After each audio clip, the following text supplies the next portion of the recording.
Apple begins replacing batteries for less money, even if your phone passes the tests. There seems to be a walkaround for those of you wanting portrait mode on older Pixels and Nexus devices, and it seems that the Huawei P11 is going to grab another name and a change in design. I'm Jaime Rivera, Happy New Year, and hoping this 2018 is as great or even better than 2017, this is Pocketnow Daily.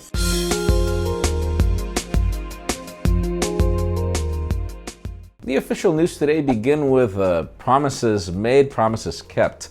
OnePlus has been doing an amazing job at software updates and being timely, even if Oreo has been in the market for a bit. Oxygen OS is currently on beta for the OnePlus 5T. Those of you interested in getting it, you can follow the link in the description and learn more. So far, I'm happy that OnePlus is actually just, hey, it's going to happen in 2018, and they delivered on the first day. Now let's talk about Huawei and the P20.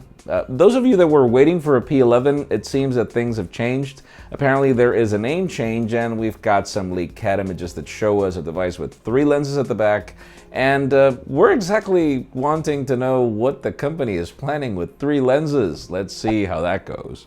Now let's move the spotlight over to last generation's Google Pixel, Pixel XL, the Nexus 6P, and the Nexus 5X. If you've been wanting portrait mode, well, there is a famous developer called Charles Chow who has brought a lot of the modes from the Pixel 2 and Pixel 2 XL to the devices that I mentioned earlier, and apparently portrait mode is the new thing. Obviously this is a workaround, it's not the official application, but it just proves that Google could do it if they wanted to, so you can learn more about that in the description as well. Now let's talk about throttling batteries. For those of you that wonder if the reason why your Galaxy S7 is so slow lately is because Samsung is throttling your battery, well, we've got OEMs like HTC, Motorola, and Samsung confirming that they do not throttle the processor speeds in order to give you better battery longevity with this whole thing that's been happening with Apple. I kind of don't believe it because I do notice the slowdowns in some of these devices, particularly from Samsung. But yeah, it seems they don't.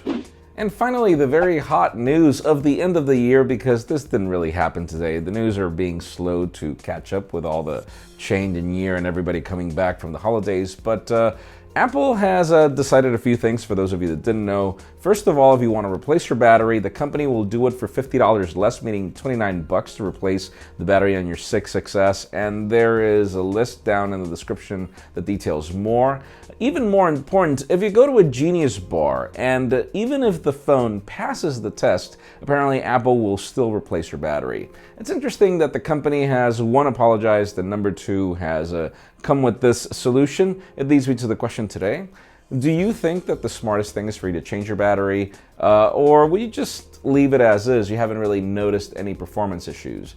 In my case, I have noticed performance changes in iPhones after, not necessarily after the buzz. I've even been thinking of doing after the buzz videos after a year just because I've noticed all of this degradation in performance, and not necessarily just iPhones, but other devices. But that's just me. Leave us a comment down below. We'd love to know your opinion. Friends, again, if you want to get the news earlier, follow us on Pocketnow.com and subscribe to our channel by hitting this button up here. You can watch the last Pocketnow Daily from last year up here and our review on the iPhone 10 down here. You can also follow me on Twitter, Jaime_Rivera, on Instagram at Jaime Rivera.